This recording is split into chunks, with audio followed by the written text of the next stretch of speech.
ज्ञानदीप लावू जगी, आपुलिया हिता ज्वासे जागता, धन्य माता पिता तयाचिया, कुळी कन्या पुत्र होती जे सात्विक, तयाचा हरिक वाटे देवा। गीता भागवत करीती श्रवण, गीता भागवत करीती श्रवण, अखंड चिंतन विठोबाचे। कुळी कन्या पुत्र होती जे सात्विक, तयाचा हरिक वाटे देवा। तुका म्हणे मज घडो त्यांची सेवा, तुका म्हणे मज घडो त्यांची सेवा, तरी माझ्या दैवा पार नाही। कुळी कन्या पुत्र होती जे सात्विक, तयाचा हरिक वाटे देवा। पांडुरंगा करू प्रथमान मान,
पांडुरंगा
पांडुरंगा करू प्रथम नमन, दुसरे चरण संताचिया, त्यांच्या कृपादाने कथेचा विस्तारू। बाबाजी सद्गुरु दास तुका, सच्चिदानंद रूपाय विश्वपत्यादि हेतवे तापत्रय विनाशाय श्रीकृष्णाय वयं नमः। मनोजवं मारुततुल्यवेगं जितेन्द्रियं बुद्धिमता वरिष्ठं वातात्मजं वानरयुक्तमुख्यं श्रीरामदूतं शरणं प्रपगे। जयांचे केल्या स्मरण होय सकळ विद्येचे अधिकरण, तेची वंदू चरण श्री गुरुचे ते नमस्कारुनी आता विठ्ठल विठ्ठल।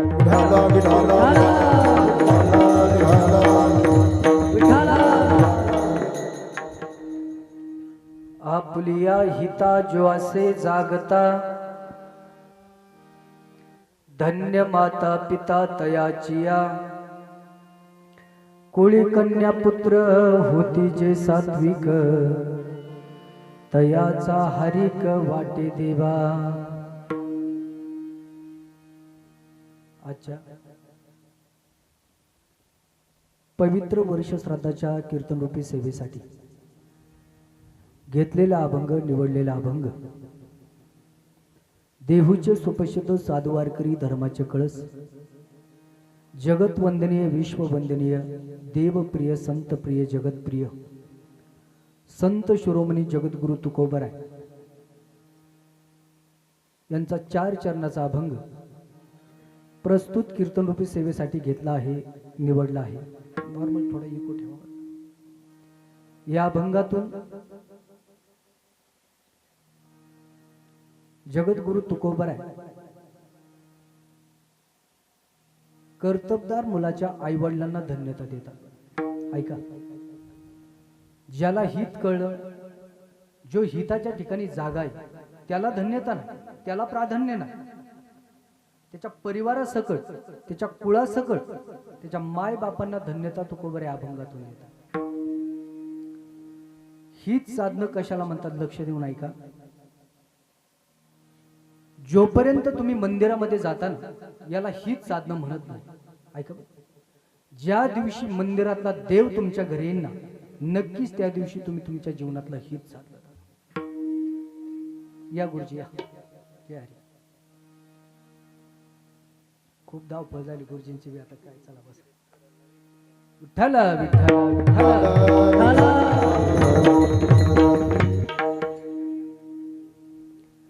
ज्या सुखा कारणे देव मेळावला,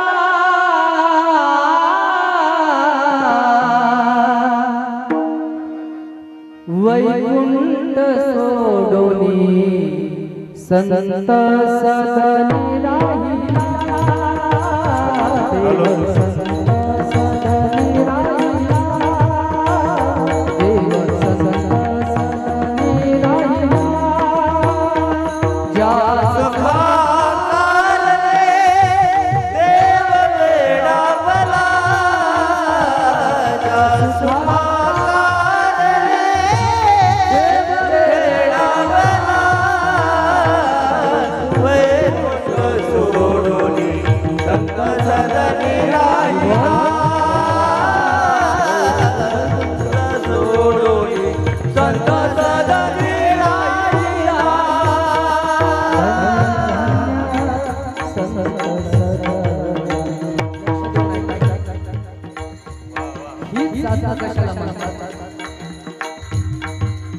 जोपर्यंत तुम्ही मंदिरामध्ये जाता, याला हित साधनं म्हणत नाही।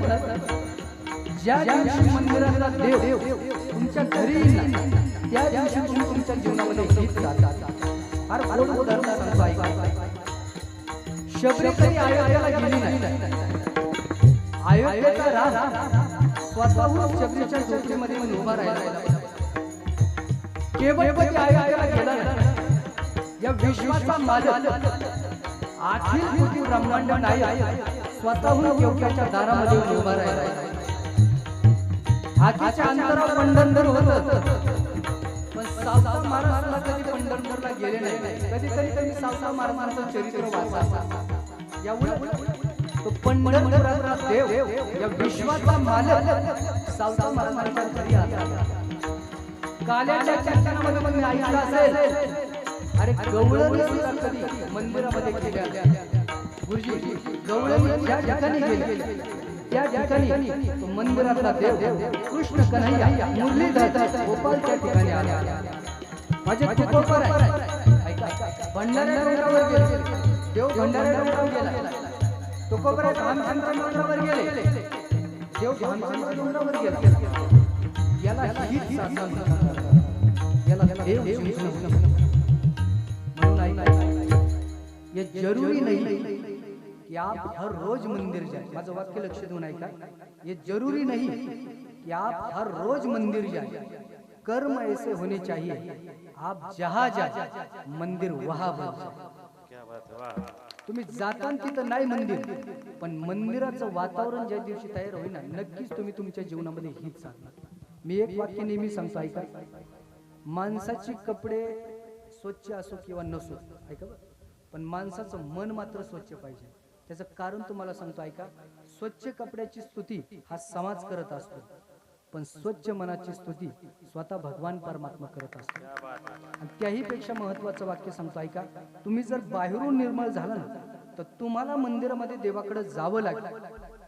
पण तुम्ही जर आतून निर्मळ झाला ना, तुमचं अंतःकरण जर निर्मळ झालं ना, तर मंदिरातला देव तुमच्या घरी आल्याशिवाय राहणार. प्रमाण सांगतो तुम्हाला. ये बोनी गोपाळ राहे ये बोनी गोपाळ राहे ये बोनी गोपाळ राहे ये बोनी गोपाळ राहे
तुमचं हे चित्त निर्मळ असेल ना, पळसकर गुरुजी, मला असं वाटतं तुम्हाला मंदिरामध्ये सुद्धा जाण्याची गरज नाही.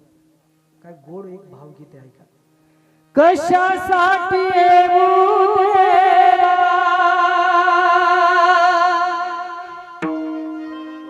तुझ्या मंदिरात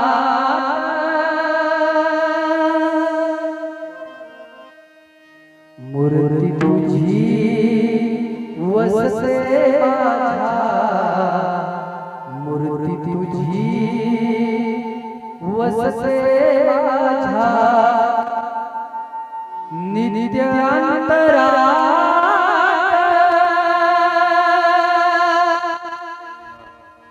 कशासाठी येऊ देवा तुझ्या मंदिरात. पण असं म्हणण्यासाठी तुमचं चित्त निर्मळ पाहिजे. या चित्तातील काम, क्रोध, लोभ, मद, मत्सर, अहंकार हे विकार गेल्याशिवाय तो भगवान परमात्मा तुमच्या हृदयामध्ये, चित्तामध्ये येणार नाही. हे ज्याला कळ त्याला हित कळ, आणि ज्याला हित कळ धन्य माता पिता तयाची या विठ्ठला.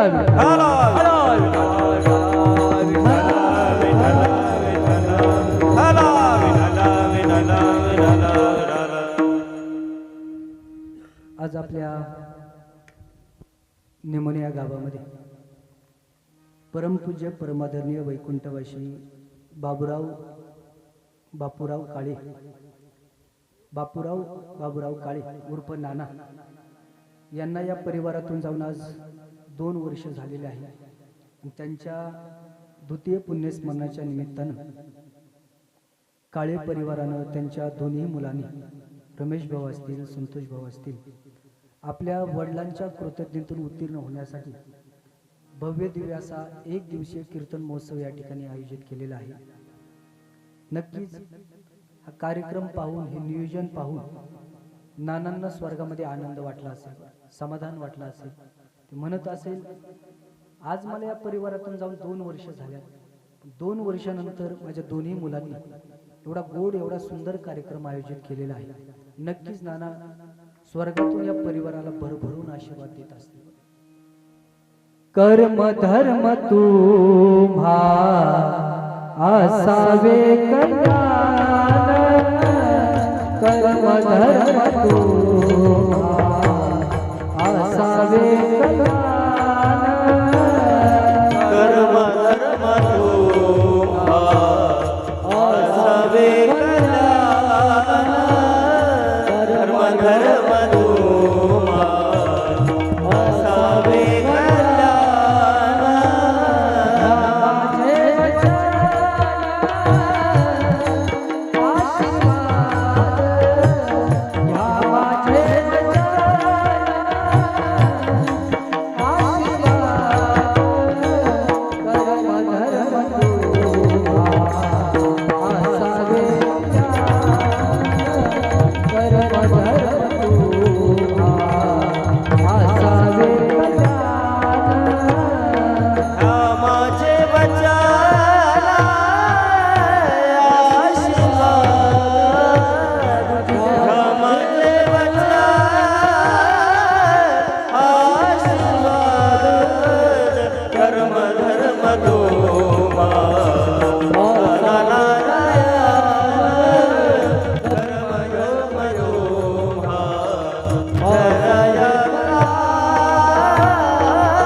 आज या परिवारातून जाऊन मला 2 वर्ष झाले. 2 वर्षानंतर माझ्या दोन्ही मुलांनी एवढा सुंदर कार्यक्रम आयोजित केलेला आहे. फार मोठा मंडप दिलेला आहे. त्या मंडपामध्ये कीर्तन चालू आहे. महाराष्ट्रातील नामवंत गायक गाण्यासाठी, महाराष्ट्रातील नामवंत वादक वाजवण्यासाठी आहे. सर्व आप्तेष्ट नातेवाईक सगळे सोयरे एका विचाराने एका मंडपामध्ये एकत्र आलेले आहे. कीर्तन झाल्यानंतर सर्वांसाठी महाप्रसादाची व्यवस्था केलेली आहे. नक्कीच त्यांना असं वाटलं असेल आज खऱ्या अर्थानं माझा जन्म सफल झाला. हीच साधणारी मुलं माझ्या पोटी माझ्या कुळामध्ये जन्माला आली. कुळी कन्या पुत्र होती जे सात्विक, कुळी कन्या पुत्र होती जे सात्विक, कुळी कन्या पुत्र होती जे सात्विक, दयाचा हरिक वाट देवा, वाट देवा, दयाचा हरिक वाट देवा.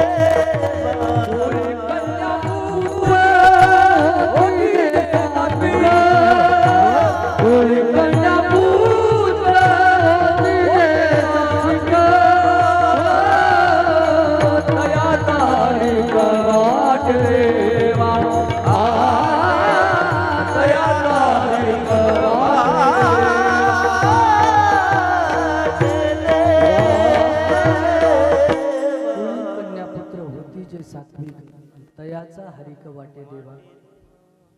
आज नानांच्या पाठीमागे त्यांची पत्नी श्रीमती कमल बापूराव काळे, त्यांचे 2 मुलं आदरणीय श्री रमेश बापूराव काळे, आदरणीय श्री संतोष बापूराव काळे, त्यांचे बंधू असतील आदरणीय श्री सोनबा बाबूराव काळे, आदरणीय श्री प्रल्हाद बाबूराव काळे, आदरणीय श्री बबन प्रभू काळे, त्यांची 3 बहिणी असतील श्रीमती सिराबाई माणिक गरू, श्रीमती केशरबाई पोपट भोसले, श्रीमती सुलाबाई रामभाऊ गवळी, त्यांच्या 2 मुले असतील सौभाग्यवती सुवर्णा अर्जुन पवार, सौभाग्यवती संगीता मोहन शिंदे, त्यांच्या सुना असतील सौभाग्यवती नम्रता संतोष काळे. असा सुंदर सात्विक धार्मिक परिवार असताना सुद्धा आज नानांना या परिवारातून जावं लागलं. त्याचं एकमेव कारण असं आहे का, या मृत्यू लोकांमध्ये जन्माला आल्यानंतर देवाला सुद्धा जावं लागलं. गेले दिगंबर ईश्वर विभूती आणि राहिल्या त्या कीर्ती जगा माझी. भगवान श्रीकृष्णाला सुद्धा अवतार कार्य संपून निज धामाला जावं लागलं. प्रभू रामचंद्राला सुद्धा वैकुंठ धामाला जावं लागलं, माऊलीला सुद्धा समाधीस्थ व्हावं लागलं आणि जगद्गुरु तुकोबराला सुद्धा वैकुंठ गमन करावं लागलं. त्याप्रमाणे एक 2 वर्षापूर्वी नानांना सुद्धा या परिवारातून जावं लागलं. आज त्यांना या परिवारातून जाऊन 2 वर्ष झाले आहे आणि त्यांच्या द्वितीय पुण्यस्मरणाच्या निमित्तानं दोन्ही मुलांनी एवढा सुंदर कार्यक्रम या ठिकाणी आयोजित केलेला आहे. खरं तर आजच्या दिवशी पिंडदान, भगवंताचं चिंतन हे कार्यक्रम करावं लागतात. त्याचं कारण असं आहे का, महत्त्वाचं सांगतो. आज त्यांना या परिवारातून जाऊन 2 वर्ष झालेले आहे. मग त्यांचा परलोकातील प्रवास सुखाचा होण्यासाठी किंवा त्यांना आता त्यांचा पुढचा जन्म झालेला आहे. 1 वर्षानंतर माणसाला दुसरा जन्म मिळतो. मग दुसऱ्या जन्मामध्ये त्यांना सुख मिळण्यासाठी आजच्या दिवशी पिंडदान करावं लागतं, आजच्या दिवशी भगवंताचं चिंतन करावं लागतं.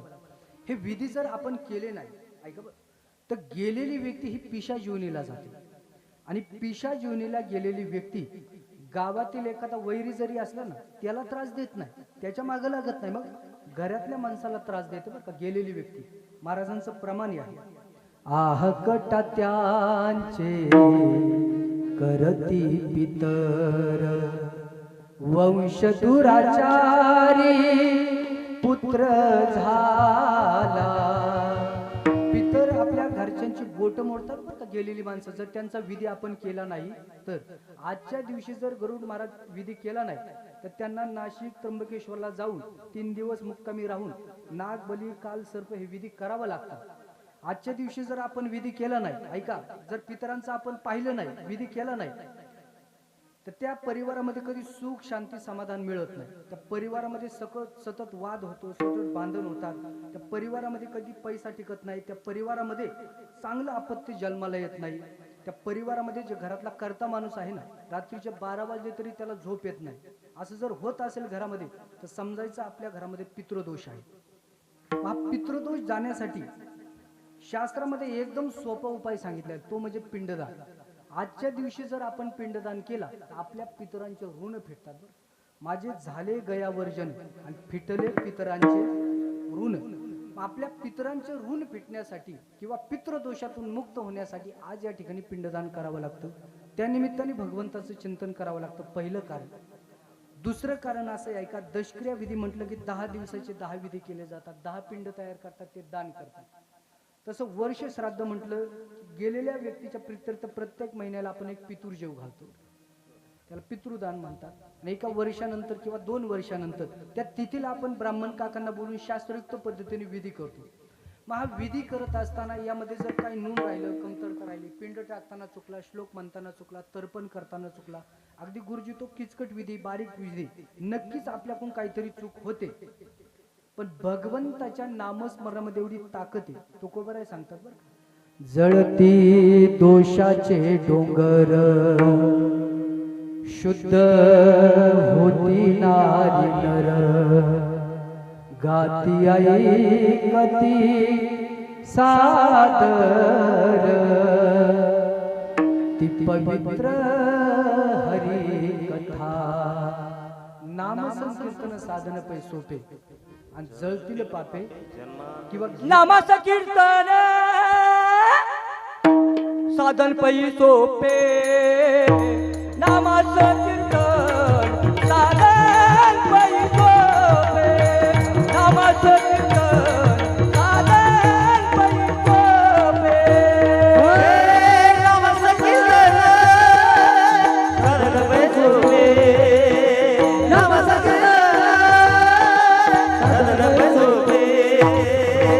नामाचं कीर्तन साधन पै सोपे, नामाचं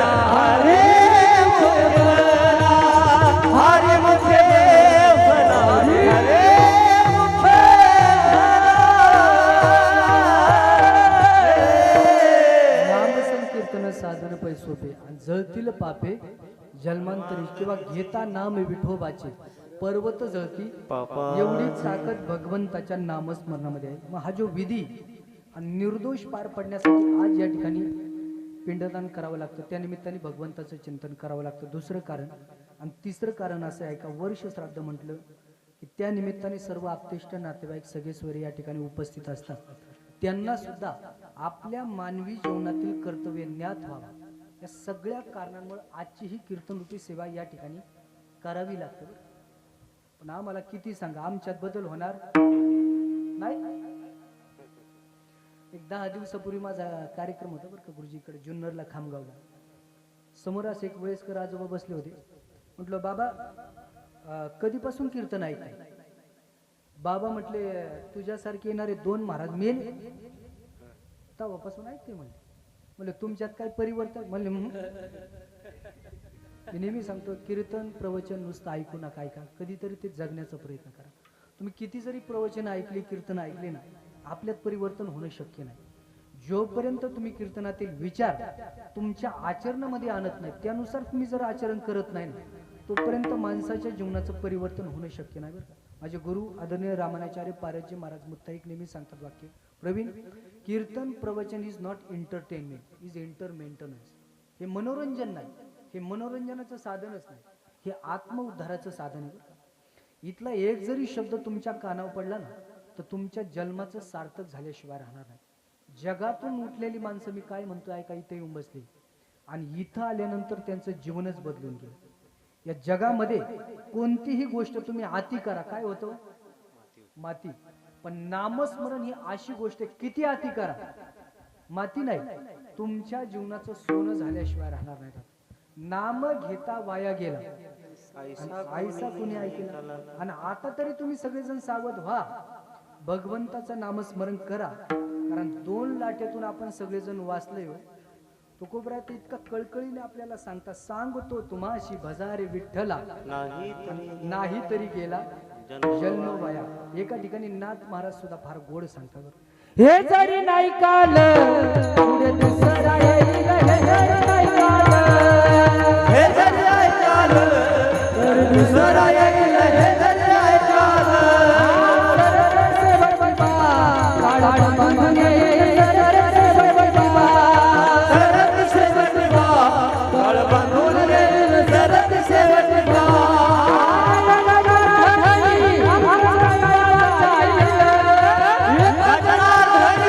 आमचे काय बाजाईल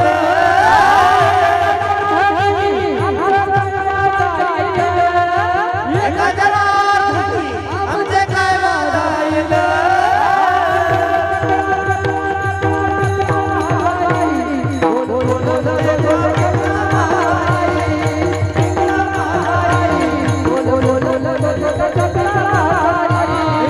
पिंगळा मागणे बोल बोलत देखा पिंगळा मागणे पिंगळा मागणे बोल बोलत देखा पिंगळा मागणे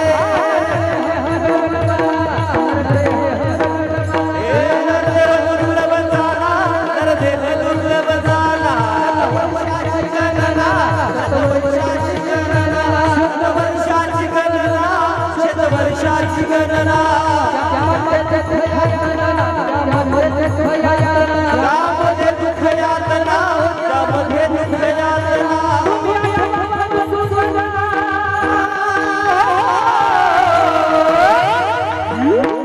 तुम्ही वासुदेव म्हणा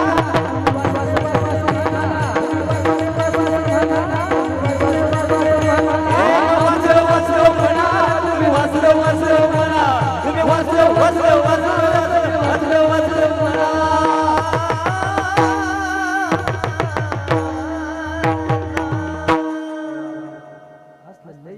गुरुजी मला वेळ नाही आपल्याकडे. त्यामुळे जीवनामध्ये चिंतन करू नका, भगवंताचं चिंतन करा.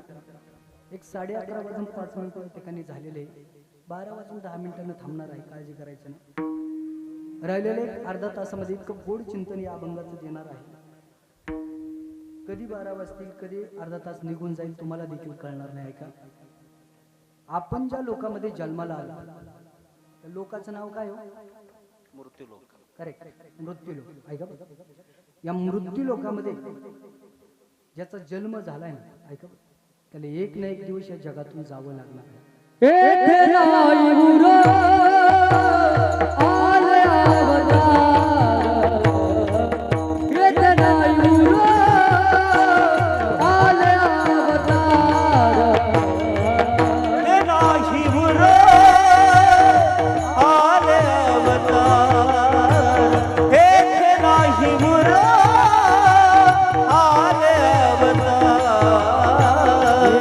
ते बाबरा जीव के ये रते बाबरा जीव के ये रते बाबरा जीव के ये रते बाबरा जीव के नाही उरो आले अवतार, हे नाही उरो आले अवतार.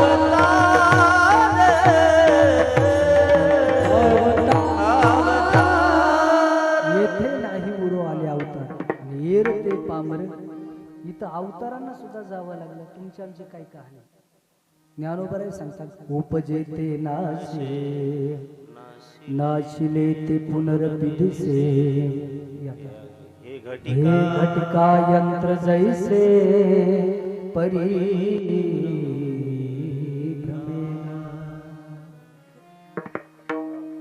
मला असं वाटतं मृत्यूच्या बाबतीत आज तरी वशाला चालत नाही बरं. किती पैसा तुमच्याकडे असू द्या, किती संपत्ती तुमच्याकडे असू द्या, मृत्यूच्या बाबतीत वशाला चालत नाही. अमेरिकेचा पॉप सिंगर मायकल जॅक्सन नाव ऐकलं असेल तुम्ही. ऐका, इतके गरीब होते, घरामध्ये खाण्यासाठी काय नव्हतं. ऐका, पण पुढे गेल्यानंतर त्यांनी डान्सिंग मध्ये, म्युझिक मध्ये एवढं नाव कमवलं, संपूर्ण वर्ल्ड, संपूर्ण जगात त्यांचं नाव झालं. ते दिसायला काळे होते, पण पैशाच्या जोरावर त्यांनी संपूर्ण शरीराची सर्जरी केली आणि ते गोरे झाले. ऐका, आणखी एक त्यांची इच्छा होती, 150 वर्ष जगण्याची बरं का, मृत्यूवर विजय प्राप्त करण्याची त्यांची इच्छा होती. आणि त्यांनी तयारीही तशी केली. 12 डॉक्टर डेली चेकिंग साठी होते. किती? 12 डॉक्टर. डोक्याच्या केसापासून तर पायाच्या नखापर्यंत डेली त्यांना चेक केलं जात होतं. त्यांना जे अन्न दिलं जात होतं ना, ते सुद्धा लॅब मध्ये चेक करून दिलं जात होतं. ऐका, त्यांचा जो बॉडीगार्ड होता त्याला एका दिवसात तो 2 लाख रुपये देत होता. एवढंच नाही, ते जर आजारीच पडले ना तर त्यांना हॉस्पिटलमध्ये अँटी चेंबर मध्ये ठेवायचे. का? त्यांना 150 वर्ष जगायचं होतं. पण त्यांना असं वाटलं, ऐका, चुकून जर माझा लिव्हर खराब झाला, किडनी खराब झाली, शरीरातील एखादा पार्टच जर काम करायचं बंद पडलं तर काय करायचं. म्हणून त्यांनी अवयव दान देणारी माणसं सुद्धा अगोदर पाहून ठेवली होती. अगोदर त्यांना पैसे ऍडव्हान्स दिले होते. आता त्याला असं वाटलं, ऐका, मी 150 वर्षाच्या आत मरूच शकत नाही. मी तयारीच तशी केली, मृत्यू येऊच शकत नाही. पण ऐका, सगळीकडे वशीला चालतो, पण मृत्यूच्या बाबतीत अजून वशीला चालत नाही. 25 जून 2009 साली, ऐका, वय वर्ष त्यांचं 50. घरात असताना त्यांना हृदयविकाराचा झटका आला, अटॅक आला. त्यांची प्राणज्योत मावळून त्यांनी या जगातून जावं लागलं. सगळ्यात महत्वाचं, ऐका, त्यावेळेस 12 डॉक्टर कामाला आले नाही, अवयव दान देणारी माणसं सुद्धा कामाला आली नाही. आणि सगळ्यात महत्वाचं, ऐका, त्यांनी कमवलेला पैसा सुद्धा कामाला आला नाही. त्यांनी जर बोलवलं ना वरच्यानी, हे सगळं सोडून तुम्हाला जावं लागणार आहे. आएगा जब रे बुलावा हरि का, छोड़ के सब कुछ जाना पड़ेगा. नाम हरि का साथ जाएगा और कुछ ना ले पाएगा. आएगा जब रे बुलावा हरि का, छोड़ के सब कुछ जाना पडेगा. म्हणून माणसाने जीवनामध्ये पैशापेक्षा जास्त पुण्य कमवलं पाहिजे. मी काय म्हणतो थोडं लक्ष देऊन ऐका. पैसा जरूर कमाव, त्याबद्दल no objection. The money is very important for life. आज ज्या माणसाकडे पैसा आहे त्याला समाजात किंमत आहे बरं का. धनवंताला की सर्व मान्यता आहे आहे जगी. जगी. ज्या माणसाकडे पैसा नाही, जवळची माणसं सुद्धा ओळख देत नाही हो. पण ज्या माणसाकडे पैसे, लांबचे माणसं सुद्धा सांगतात ते आमचे पाहुणे बरं का. पैसा पैसा कमवला पाहिजे, पण पैशापेक्षा जास्त माणसानं पुण्य कमवलं पाहिजे. त्याचं कारण सांगतो ऐका. तुम्ही कमवलेला पैसा सगळा या ठिकाणी राहणार आहे बरं का. रावणाची लंका सोन्याची होती आणि 2 ग्रॅम सोनं सुद्धा त्याला सोबत नेता आलं नाही. तुका म्हणे ज्याची संपदा एवढी आणि सांगा ते कवडी गेली. दे आहे काळाचे धन कुबेराचे, दे आहे काळाचे धन कुबेराचे, दे आहे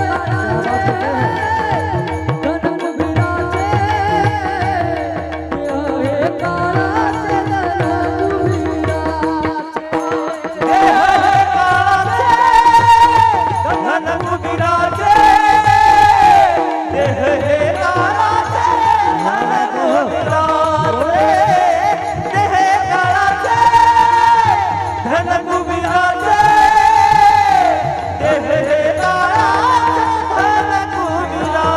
येथे मनुष्याचे काय आहे,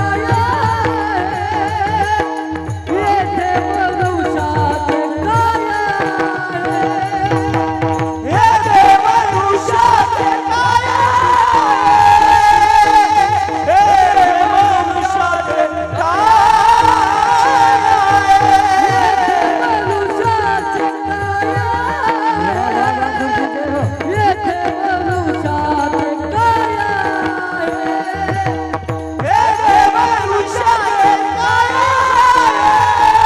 मनुष्याचे काय आहे, येथे मनुष्याचे काय आहे.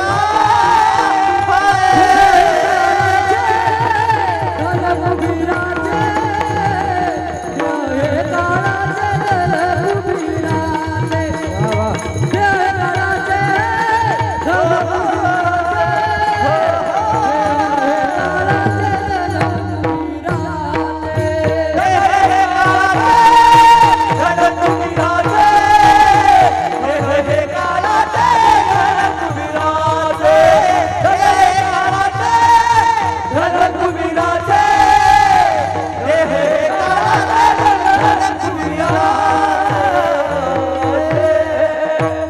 मनुष्याचे अतिशय गोड आणि विषयाला समर्पित प्रमाण. देह काळाचे धन कुबेराचे आणि येथे मनुष्याचे. देह आपला नाही, धन आपलं नाही, धन हे कुबेर देवाचं आहे. म्हणून आपला विषय हा चालला होता का माणसाने जीवन म्हणून या जगातून जाण्याआधी ऐका बरं मी काय म्हणतो. असं जीवन तुम्ही जगा. तो कोबर आहे सांगतो. तुका म्हणे कमरण्याची सार, उत्तमाची रे कीर्ती मागे, कीर्ती माई दुःखाची जननी. तुम्ही गेल्यानंतर तुमची आठवण हा समाज करेल. ऐका, या जगाच्या रंगमंचावर अशी भूमिका पार पाडून जा की तुम्ही गेल्यानंतर सुद्धा तुमच्या भूमिकेवर मागे टाळ्या वाजल्या पाहिजे. चलताना असे चला. ऐका, 4 माणसं तुमच्या सोबत चालले पाहिजे. बसताना अशा ठिकाणी बसा, 4 माणसं तुमच्या जवळ येऊन बसले पाहिजे. आणि मरताना असे मरा ज्याला कळत नाही ना त्याच्या देखील डोळ्यामध्ये पाणी आलं पाहिजे. एक आदर्श जीवन जगण्यासाठी मी नेहमी सांगतो, खर्च करण्या अगोदर कमवायला शिका, बोलण्या अगोदर ऐकायला शिका, लिहिण्या अगोदर विचार करायला शिका, पूजा करण्या अगोदर विश्वास ठेवायला शिका, आणि सगळ्यात महत्वाचं ऐका, मरण्या अगोदर जगायला शिका. मेली माणसं माती झाली नाही जीवन जगता आलं. किती आयुष्य, फार थोडं आपलं आयुष्य राहिलं. तुम्ही विचार करत नाही, फार थोडं आयुष्य, फार थोडं जीवन आहे. आयुष्य छान आहे पण फार लहान आहे. या सरपंच बाबा ठल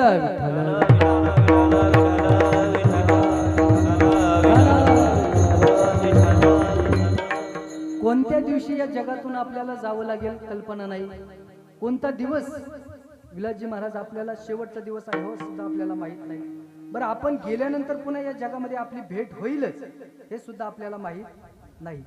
जोपर्यंत आहे तोपर्यंत सर्वांशी प्रेमानं बोला, प्रेमानं वागा. ऐका ऐका, एखादा चुकला असेल थोडा तुम्ही कमीपणा घ्या, त्याची घरी जा, त्याची माफी मागा. का हा जन्म पुन्हा नाही. तुकोबर आहे सांगतात, जन्म नाही रे अनेक, आणि तुका म्हणे माझी भाग. हा जन्म आपल्यासाठी संधी. ऐका बरं, आणि या संधीचं सोनं तुम्ही करा. संधीचं सोनं केलं केवटानं. फार गोड प्रसंग रामायणातील आहे. एवढा प्रसंग जरी आज तुम्ही घरी घेऊन गेला ना, तर आजचं माझं कीर्तन सफल झालं. काळे परिवारानं केलेला वर्ष श्राद्धाचा खर्च सुद्धा सफल झाला आहे का बरं. केवट हा एक नावाडी. संधीचं सोनं करणं कशाला म्हणतात यासाठी सांगतो. या काठची माणसं भरायचा, पलीकडच्या काठला घेऊन जायचा. पलीकडच्या काठची माणसं भरायचा, या काठला घेऊन यायचं. त्याला एवढंच येत होतं. त्याला काही तुमच्यासारखं गोड गाता येत नव्हतं, गुरुजींसारखं वाजवता येत नव्हतं, माझ्यासारखं त्याला बोलताही येत नव्हतं. त्याचं फक्त एकच काम, या काठची माणसं भरायची, पलीकडच्या काठला घेऊन जायचा. पलीकडच्या काठची माणसं भरायचा, या काठला घेऊन यायचं. पण एक होतं बरं का, इमानदार होता बरं का मयूरशे. 10 रुपये तिकीट तर 10 रुपयेच घ्यायचं.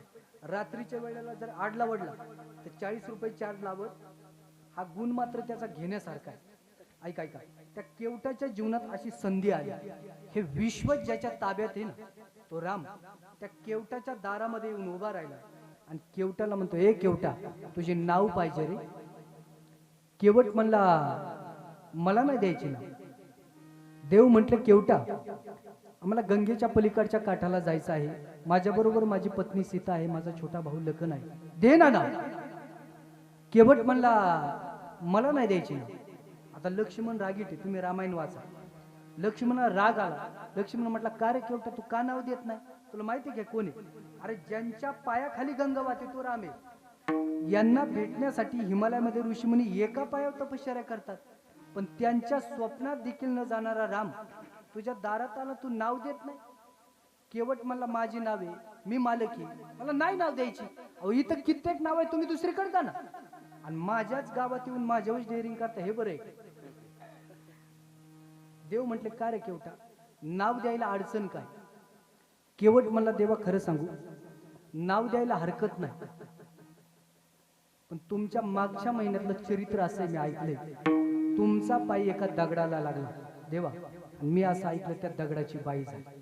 देवा, माझी तर लाकडाची नावे, तुमचा पाय जर माझ्या नावेला लागला आणि माझ्या नावेची जर बाई झाली, एक सांभाळता सांभाळता नाकी नऊ आल्या.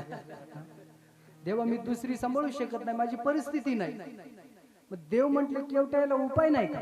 केवट म्हणला, आहे ना देव. तुमच्या पायाच्या परशानं दगडाची बाई नाही झाली, मग तुमच्या पायाची माती रजकन त्या दगडावर पडल्यामुळे त्या दगडाची बाई झाली. एक काम करावं लागेल देव, मी घरी जातो, पात्र घेऊन येतो, मी तुमचे पाय धुईन, माझी बायको तुमचं पाय धुईन, माझं पोरग तुमचं पाय धुईन. आणि एकदा का तुमचं पायी मातीच्या वेगळं झालं, मग मात्र माझ्या नावेत बसायला हरकत नाही. देव म्हटले, वेळ कमी, 15 मिनिटं शिल्लक, लवकर जा. केवट पळत पळत घरी गेला. ऐका, इतकी गरिबी त्याची होती, घरामध्ये पात्र नव्हतं बरं का गुरुजी. त्याची पात्रता फार महान होती. त्याने ते काठवड घेतलं. काठवड माहिती, जुन्या माणसाला कळत. आपल्या पत्नीला घेतलं, त्या ठिकाणी आला. फार गोड प्रसंग. ऐका, आता सगळेजण त्या प्रसंगामध्ये चला. ते पात्र केवटानं खाली ठेवलं. देवानं उजवा पाय त्या पात्रामध्ये ठेवला. 2 ठिकाणी पातळ फाटलेली केवटाची बायको पाणी टाकायची. फार गरिबी होती. केवट पाय धुवून काढायचा. उजवा पाय धुवून झाला, देवानं पुन्हा डावा पाय मांडला. पुन्हा केवटाची बायको पाणी टाकायची, केवट पाय धुवून काढायचा. आता दोन्ही पाय धुवून झाले, नावेत बसायचं ना. केवट म्हणला, देवा, उजव्याला लागली ना माती, तो गेला ना पाय. आपली बोली काय आहे, पायाला माती लागू द्यायची. तुमच्या पायाच्या मातीमुळे दगडाची बाई झाली. मग देव म्हटले, केवटायला उपाय नाही का? केवट म्हणला, आहे ना देव, मी पुन्हा तुमचे पाय धुतो. आणि पाय धुतल्यानंतर जमिनीला स्पर्श करू नका, अलगतवर उभे राहा. ऐका ऐका, या विश्वाच्या मालकाला केवटानं असं एका पाया उभं केलं. आता एका पाया उभं राहिला माणसाचा तोल जातो. तुम्ही घरी गेल्यावर ट्राय करा. केवट देवाचाही तोल जाऊ. त्यावेळेस केवट म्हणला, देवा, एक काम करा, माझ्या डोक्यावर हात ठेवा, म्हणजे तुमचा तोल जाणार नाही. देवानं केवटाच्या डोक्यावर हात ठेवला. प्रसंग सगळ्यांनी थोड्या डोळ्याच्या समोर आणा. केवटाच्या हातामध्ये देवाचा पाय आणि केवटाच्या डोक्यावर देवाचा हात आहे. काय संधी, काय संधीचं सोने. जन्म आलो त्याचे, आजी फळ झाले, वेळ फार कमी आहे. सर पाय धुतले, सर्वांना नावेत बसवलं. ऐका, आणि नाव पलीकडच्या काठीच्या जवळ आल्याबरोबर केवट मोठमोठ्यानं हसू लागला. देव म्हटले, का रे केवटा, का हसतो? आम्ही वनवासी झालो म्हणून हसतो, की आम्ही वल्कल धारण केले म्हणून हसतो? केवट म्हणला, देवा, खरं सांगू, तुम्ही वनवासी झाला म्हणून हसत नाही, पण आज मी चतुरातो शिरोमणी असणाऱ्या देवाला फसवलं. मला फसवलं ते कसं? देवा, खरं सांगू, तुमच्या पायाच्या परशानं माझ्या नावेची बाई वगैरे काहीच होणार नव्हतं देवा.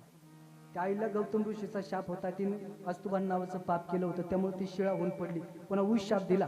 त्रेतायुगामध्ये प्रभू रामचंद्राचा जन्म होईल आणि त्यांच्या पायाचा स्पर्श झाल्याबरोबर तू पुन्हा बाई होशील. तसं देवा माझ्या नावेची बाई वगैरे काहीच होणार नव्हतं देवा. देव म्हटले, अरे तू फुकटच 2 तास घेतले ना आमचे, पण केवटाचं उत्तर ऐकण्यासारखं आहे, शिकण्यासारखं आहे, घरी घेऊन जा. केवट म्हणला, देवा खरं सांगू, तुम्ही माझ्या दारात नाव मागण्यासाठी आला ना, ही माझ्या जीवनातील संधी होती आणि तुम्हाला फसून तुमचे पाय धुतले ना, हे संधीचं सोनं आहे. जन्म नावाची संधी देवानं प्रत्येकाला दिली बरं. फक्त आपल्या जीवनातील संधी ओळखून त्या संधीचं सोनं तुम्ही करा. विठ्ठल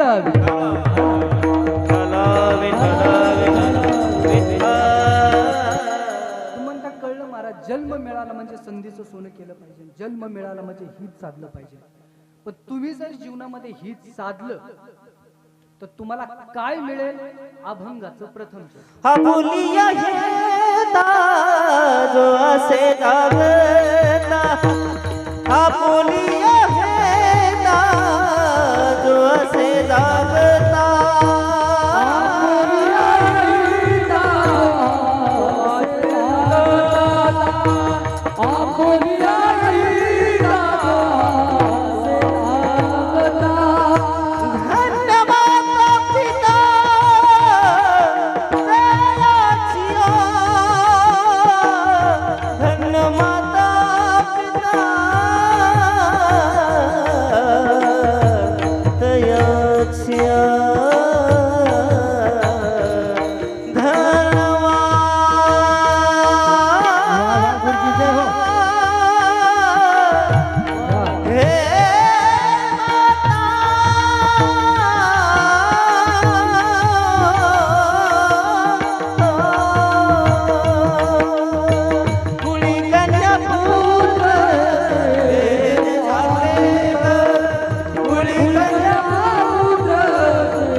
एकदा सगळ्यांनी हात वर कर. सगळ्यांनी इतकं गोड भजन करायचं आहे, इतकं गोड नामस्मरण करायचं आहे. एक नामस्मरण रूपी श्रद्धांजली या ठिकाणी आपल्याला नानांना अर्पण करायची आहे. सर्वांनी पाठीमागे श्रीराम जय राम जय श्रीराम, श्रीराम जय राम जय श्रीराम, श्रीराम जय राम जय राम, श्रीराम जय राम जय राम, श्रीराम जय राम जय राम, श्रीराम जय राम जय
विठोबा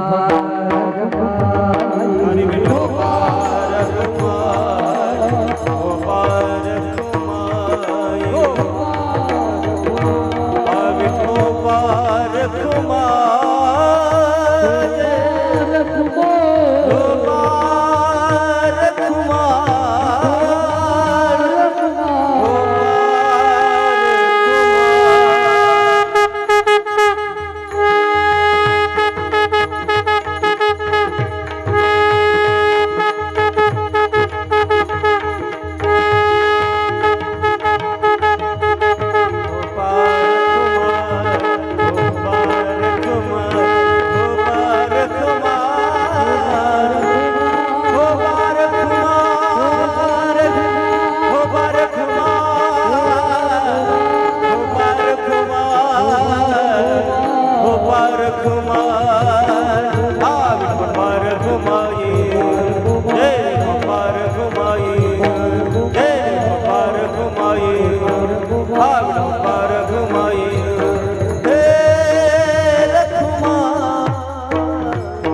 आपुलिया हिता ज्वासे जागता धन्य माता पिता तयाचिया. तुकोबरे अभंगातून कर्तबदार मुलाच्या आई वडिलांना धन्य देतात. ऐका, असंच असतं. तुम्ही जर समाजामध्ये एखादं चांगलं काम केलं ना, तर तुमच्या आई वडिलांची मान समाजामध्ये उंचवत असते. मग ते कोणतं काम असू द्या. तुम्ही जर अखंड देशासाठी, धर्मासाठी, तत्वासाठी, संप्रदायासाठी जीवन जगला ना, तर धन्य माता पिता तयाच्या. तुमच्या आई वडिलांना या ठिकाणी धन्यता मिळेल. संपूर्ण घराची काळजी वडील घेत असतात. ऐका, पण वडिलाची काळजी मात्र मुलगी घेते बरं का. लखनजी महाराज, मुलगी म्हणजे बापाचं काळीज असतं बरं का. प्रत्येक घरात एक मुलगी पाहिजे, पण ती कशी पाहिजे. अभंगाचं दुसरं चरण. कुळी कन्या पुत्र होती जे सातवे, कुळी कन्या पुत्र होती जे सातवे,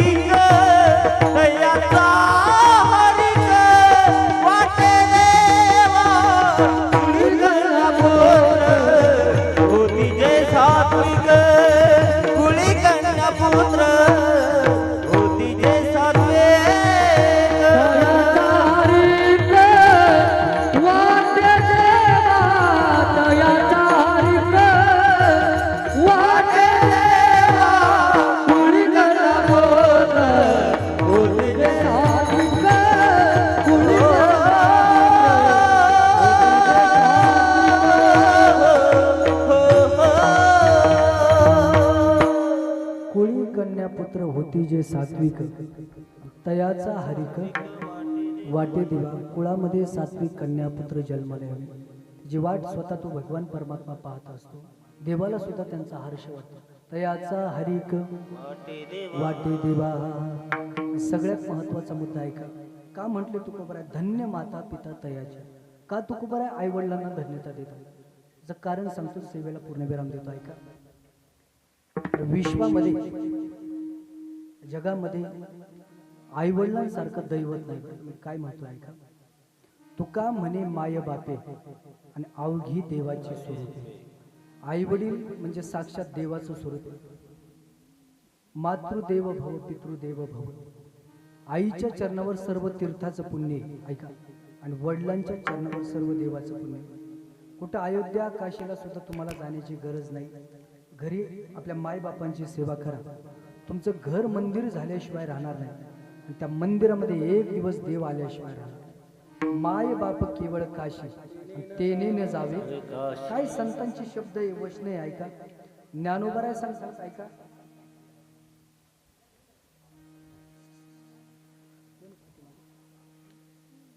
ज्ञानोबराय सांगतात, घरी माता पितरा. ऐका, धड बोले नाही संसारा आणि येर विश्वभरी आदरू मुरकू जायचं. घरी ईश्वरा समान असणाऱ्या मायबापाशी प्रेमानं तो दोन शब्द बोलत नाही. संपूर्ण विश्वामध्ये जरी त्याला मान सन्मान असला ना, ऐका बरं, त्याच्यासारखा मूर्ख कुणी नाही ज्ञानोबा राय सांगतात. गुरुजी शिवरंजनी राग वाजवा. एका वडिलांच्या द्वितीय पुण्यस्मरणाच्या निमित्तानं आपण सर्वजण या ठिकाणी उपस्थित आहे. ऐका, काय असतात वडील, काय असतो बाप. जगी ऐसा बाप व्हावा ज्याचा वंश मुक्तीस जावा.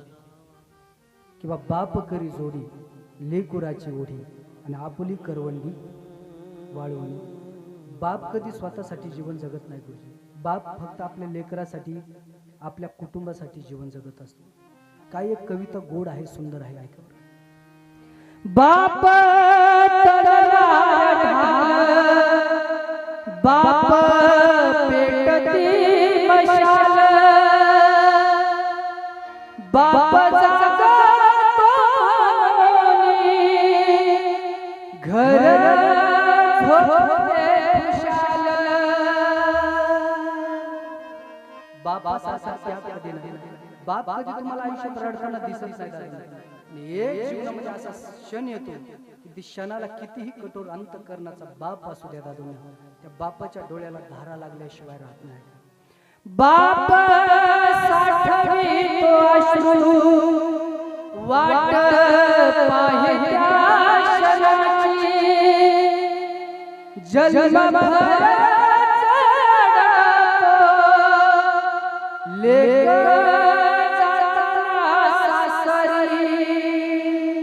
आणि असा बाप ज्या दिवशी आपल्या घरातून निघून जातो ना दादा, नक्कीच त्या दिवशी ते घर कोसळल्याशिवाय राहत नाही. बाप घराचा पाया आई कळस त्यावरी जे बाबा पाया ते घर.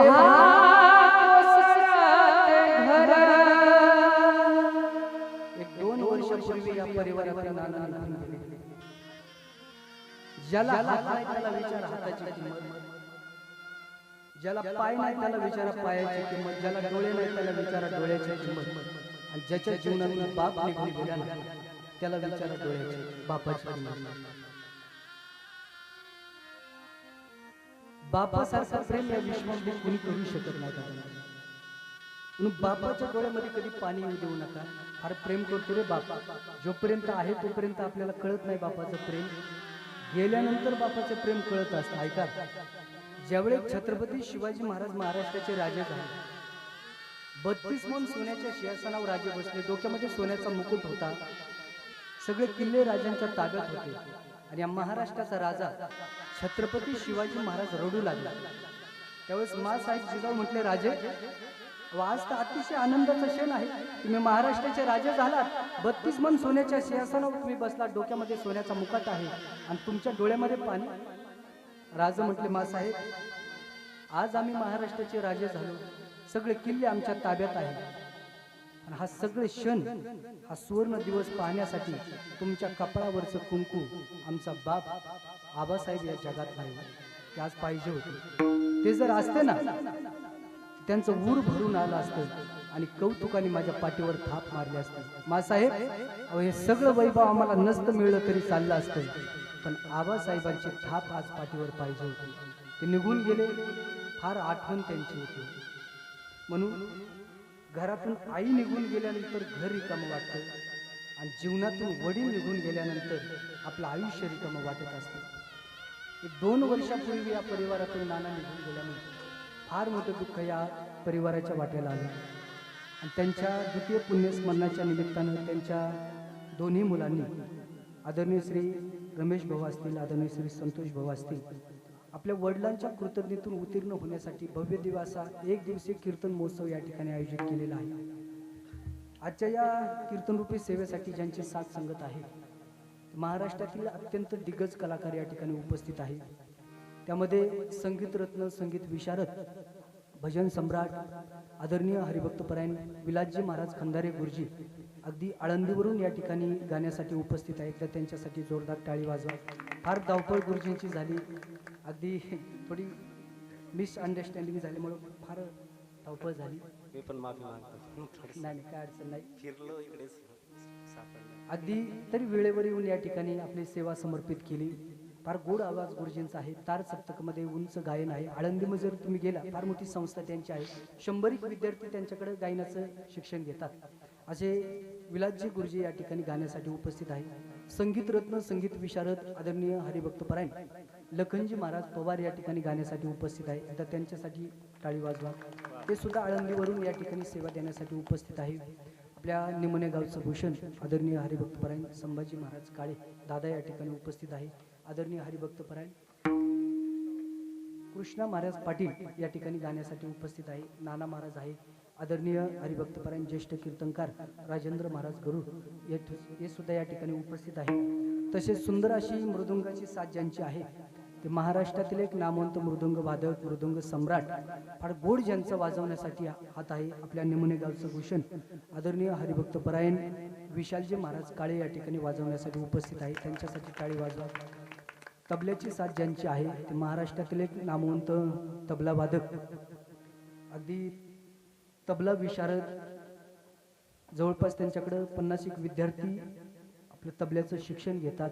मला वाटतं आपल्या शिरूर तालुक्यात असं नाव नाही की त्या गावामध्ये गुरुजींचं नाव नाही, गुरुजीला ओळखत नाही. असे आदरणीय महेंद्र गुरुजी पळसकर गुरुजी या ठिकाणी आवर्जून उपस्थित आहे. एकदा गुरुजीसाठी टाळी वाजवा. सुंदर अशी हार्मोनियमची साथ ज्यांची आहे ते महाराष्ट्रातील एक नामवंत भजन सम्राट संगीत विशारद संगीत रत्न आदरणीय हरिभक्तपरायण भाऊसाहेबजी महाराज दावडे गुरुजी माझे गुरुच आहे. ते सुरुवातीला मी त्यांच्याकडेच क्लास लावला त्या शिक्षणाचा. फार गोड अगदी त्यांना सांगण्याची गरज नाही. अगदी परिपूर्ण त्यांना आहे. अगदी फेसोफेस सोर देतात ते या ठिकाणी. आदरणीय गुरुजी या ठिकाणी आवर्जून उपस्थित आहे. तसेच आजचा हा कार्यक्रम संपूर्ण शूटिंग ज्यांनी केलेला आहे ते ज्ञानदीप लावू ना ज्ञानदीप लावू जगी हा यूट्यूब चॅनल या ठिकाणी शूटिंगसाठी उपस्थित आहे. आणि साऊंड सिस्टीम सुद्धा अतिशय सुंदर आहे. बेस्ट आहे बरं. आपल्या निमणे गावातीलच जालिंदर भाऊ यांची सिस्टीम आहे. त्यांना सांगण्याची गरज नाही. इको द्या बास द्या ट्रबल द्या. सिस्टीम ही गोड आहे. त्यांचा स्वभाव ही गोड आहे. नक्कीच भविष्यामध्ये फार मोठं त्यांचं नाव असणार आहे. आणि आपण सुद्धा सर्वजण या परिवारावर प्रेम करणारे आपले नातेवाईक मोठ्या संख्येने या ठिकाणी उपस्थित राहिला. सर्वांचे मी या परिवाराच्या वतीनं ऋण व्यक्त करतो, आभार मानतो. या ठिकाणी निर्वाणीचा अभंग होईल, जय विठ्ठल होईल. ऐका, आलेल्या पाहुणे मंडळाची श्रद्धांजली होईल. त्यानंतरच या ठिकाणी जागा सोडायची आहे. एवढा सुंदर आरती होईल. त्यानंतर या ठिकाणी जागा सोडायची आहे. एवढा सुंदर कार्यक्रम या काळे परिवाराने आयोजित केलेला आहे. एक शेवटचे 10-15 मिनिटं कोणी उठायचं नाही बरं का सर्वांनी. ज्ञानेश्वर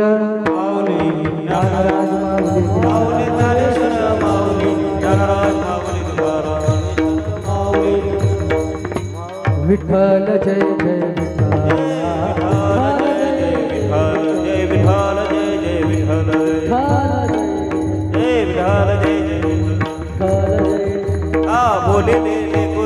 जातो तुम्ही कृपा सूर्यावी वाढवे